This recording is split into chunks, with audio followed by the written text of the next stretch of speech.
Hello and welcome to yet another episode of the English Podcast. As you are aware, we're doing a video format, so if you're listening on any of digital platforms, I'm talking about Spotify, Google, all those stuff. mm, Make sure to check out the video format on YouTube. Not that I'm adding anything special, it's just me talking to the camera and telling you what's what. Anyway, Wreck-It Ralph took over Manchester United when we played at home against Crystal Palace. But before we go into that game, several games took place and we have to talk about them. And bear in mind that Everton are playing Arsenal today, so we have to keep that in mind that Salah can stop scoring rather, and Son is getting the rewards of being coached by Antonio Conte. Anyway, Chelsea lost to West Ham. David Moyes is doing a beauty. He's having the time of his life in his managerial career. He's beating everybody. He's beat Klopp. He's destroyed Manchester United. He's destroyed Thomas Tuchel. He's dealt with City. He's dealing with everybody in the top six, which puts him in a very sweet spot to clinching the title if the top three fumble one way or the other. As it stands, David Moyes is standing on fourth place, having played 15 games with 27 points. And Chelsea are above him with 33 points, with Manchester City and Liverpool with 34 and 35 respectively. City with that 35. And of course, Spurs are below West Ham with 25, and Manchester United fall right below the bracket.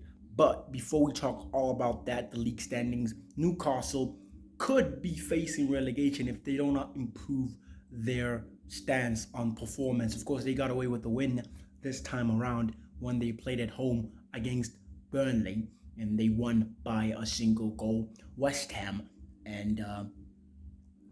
having destroyed Chelsea, and then Newcastle destroying Burnley by a single goal. I don't know why I'm saying destroying, but I'm just saying that so you get the clear and point message that it's going down. And when it goes down, you have to be sure and certain of what is about to happen. And West Ham are really looking good. I have to keep mentioning that. And of course, Southampton played Brighton of our view, and they drew to an all-1 game. And Liverpool, of course, won by a single game against Wolves. And Watford, the team that destroyed Manchester United, was destroyed by the other half of Manchester. I'm talking about Manchester City by 3-1. Watford are really putting their skin into it. They're getting goals where they shouldn't be getting goals. They look good. They can, survive more and play more. I think they'll survive this season, but it'll be difficult to see what's going to happen with the likes of Newcastle not looking to their level best. But new owners, Eddie Howe, new manager, they might have a little balance, but we'll see what happens with that. But of course, on Sunday, 5th of December, Leeds United played Brentford. And of course, Brentford had almost won that game before Patrick Bamford threw that equalizer on the 90-something minute, which was really beautiful. And there was some commotion in the stands between the director of football and the owners. I don't know what that is all about. I'm sure they have more information for you by the next episode, or you could always check out my Twitter at official TRCN to find out if I found out. And of course, the Gen Press took place at Old Trafford in Wreck-It Ralph's first game. I'm talking about none other than Ralf Rangnick, the best of the best. He was managing his first Manchester United game after the Carrick balance we had after Ole Gunnar Solskjaer was sacked, and then after he lost to Watford, and then we played Chelsea with Carrick leading, and then we played, was it Villarreal? I think so, Atlanta, I'm not even sure, on the Champions League, and then, we destroyed Arsenal, which was a game that almost seemed like, wow, anyone could have won that game, and we ended up winning that game. And of course, Carrick said his goodbyes, and everyone thought, oh, is McKenna and the rest of the team leaving? But of course, there's a whole, Brexit thing. That means people like Rangnick were gonna take, his stuff, his new upcoming stuff that he wants to hire. They're gonna take a little while to show up and then actually do the job that they're supposed to do. Of course, we won by a goal courtesy of Fred and Mason Greenwood. Mason Green with the assist after coming off the bench, and Fred with the beauty. I didn't know he had that in him. A lot of people were shocked. I didn't know Fred could do that. Apparently he can. He can score great goals too. So Manchester United won. And we're talking about Manchester because this is a Manchester United based channel, so we have to dive deeper into that game. And I have to say that, in the first half, we played well. We pressed high. I was shocked to see Maguire and Lindelof, positioned in the center, in the middle field. Like they were not in the box where with the messing things up. No, they were right there. We were on the other team's half most of the time, and it looked beautiful. I was like, "Wow, is this Manchester United?" And if you looked at the stats, if you passed by the stats, if you zoomed by the stats of the game, that is, we played better than we've had since Fergie left. We had more control of the game. And of course, second half, that did not happen. Maybe they got tired because they're not used to the level of intensity that was on the pitch. And of course, there was a lot of speculations and rumors that, and thoughts, really, opinions and from pundits and everyone else on social media that Cristiano Ronaldo could not handle the Gen Press. And he did not score, but he played pretty well, in my personal opinion. And if you think the likes of Cavani, who easily does the pressing game, United could look really dangerous. And we've got a run of games. That definitely means we're going to destroy teams. Whether we're going to do that with ease or not will remain the question. But judging from Rangnick having one training session, the teams really look better. Of course, with a lot of pressing and a lot of running in a game, it's going to result in a lot of injuries. Of course, with a team like Manchester United, we have so much depth. We will survive. That's my personal opinion. And of course, moving on to other games, Spurs defeated Norwich by 3 goals. That's the team we have soon within our games or ranks. And of course, Aston Villa is looking really good under the direction of Steven Gerrard, who is supposed to be Klopp's successor in the near possible future. They destroyed Leicester City by 2 goals. 2-1. And of course, Monday, that's today, Everton will host Arsenal. That will remain to be seen on how things will happen. And of course, that will be interesting how things pan out. And of course, I talked about stats of the Manchester United game. We had 61.3% of ball possession, and they had 38.7%. 3 shots on target from us, 1 resulting in a goal out of that. We had 16 total shots.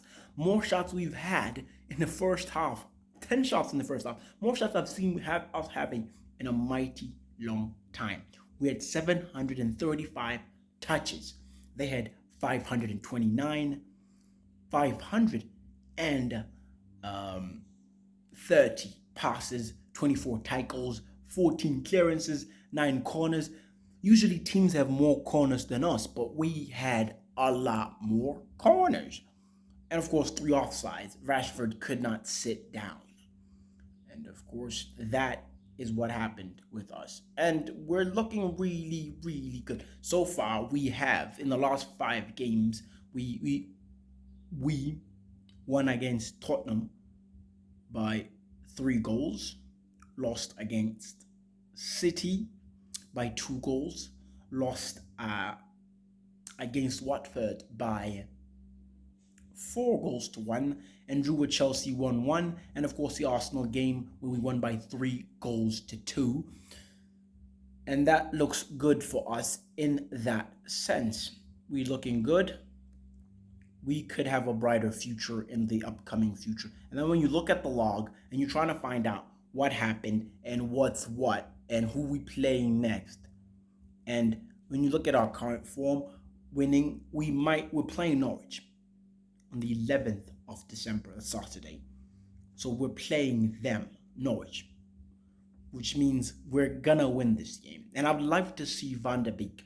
And I saw Rangnick threw in Elanga in, so I'm assuming I will see Ahmad, whether he'll be playing with young boys or when we're playing with Norwich. I'm assuming I will see him and Van der Beek starting and playing more. I hope Van der Beek gets the opportunity to play in a far more deeper role, like next to Fred. I would love to see that. Maybe even next to McTominay, I'd also love to see that. I just want to see. I know Van der Beek is capable of playing in that deeper number 6 or number 8 role compared to him playing in that number 10 role, which Bruno Fernandes, without a doubt, has made it his own position. It almost seems wrong not to play the man. Even if he has a bad game, you just have to play him because he'll do one pass and everything will be like, what happened? That's the kind of guy. He's always reaching out for those long balls, those killer passes, trying to do. And under the guidance of Ralf Rangnick, Wreck-It Ralph, as they call him, we will have a different Bruno, in my personal opinion. Of course, he didn't do much this game, but the level of intensity the club displayed, or the players displayed, was impressive. My heart, my excitement. It was like Ferguson was on the pitch, on the side of the pitch again. We played with more tenacity, more charisma, more understanding of the game. It's like the players knew what they had to be told. They weren't running on passion like they had been running for the past 3 years, running on love and passion from Ole Gunnar Solskjaer. The man was passionate, loved the club, but Radnick has no cultural or no attachment to the club. He's just there to do his job. And his job is to make us look great, play great, win games. He might even win Champions League. He might not win Champions League. He might get us a trophy. He may not get us a trophy. But what I know for a fact is we played better after he, coached or managed the team one day. So it begs the question, what will happen if he does that in 3, 4, 5 days, in a month's time? He's got 6 months in the interim general position. So if he's doing that for the next 4, 5 months, makes you wonder what will happen with these players. How will they play? And of course, he did jokingly say in his first press conference that he would recommend himself to do the job.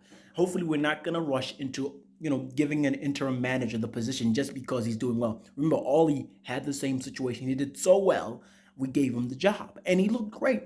Ollie was looking great last season. The season after he took the job, he finished third, and then the second season he finished second. He was going to semifinals, not winning. He even went on a final the previous season. The next stepping stone for Ollie was, to finish first or win a bloody trophy. Now, he couldn't do that. He got sacked or he walked, whatever way the club is presenting it. Now, Ragnick gets the job. He's got a consulting job coming up next after the 6 months elapses.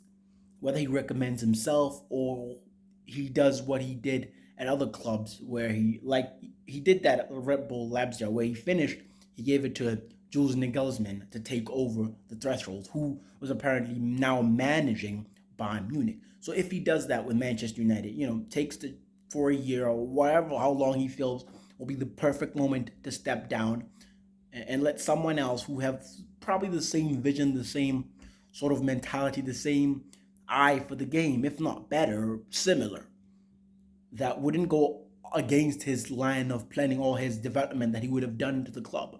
So I don't want to say let's give the man the job after 30 minutes of football, but we did look great. And looking great doesn't necessarily win you games, but it's quite entertaining. We won by a goal. We were overwhelming them with a lot of pressure. And of course, anyone's going to say, it's just Crystal Palace. Why are you making such a big deal? It's Crystal Palace. It's just Palace. Who cares? We looked great. We won. Round of applause. That's all we can really do at this time and moment. And of course, dwelling too much on that, we have to look at what everyone is playing. Of course, let's look at this. Tottenham Hotspurs are above us by a point, and they have won their last 3 games. They're playing Brighton next, and that game is on Sunday, the 12th of December. And West Ham have a horrible form as of late. Out of the last 5 games, they've won 2, drew 1, and lost 2. Of course, they defeated Chelsea recently. They playing Burnley on the 12th of December, that's Sunday. So it's a must win for them to move closer to the top 3 guys. And then, of course, Chelsea lost to um, West Ham by 3-2, as I mentioned. Of course, their form in the last 5 games, they've won 2, drew 2, and lost 1. And they too need that win to catch up. Because remember, they've been on the top of the food chain for a while now. They recently just dropped. And of course, Klopp, he's looking great. He's got 4 wins in 5 with a single loss. He's on 34 points. And of course, the champions, defending champions, looking really good with 5 solid wins in their last 5 games. So their form is really looking good. And of course, they play Wolves rather on Saturday next. So I didn't tell you who, and of course Villa play Liverpool next on the 11th of December. So it's a game to see. Gerald returns home to Liverpool at Anfield to coach his old club, his boys' club that made him who he is.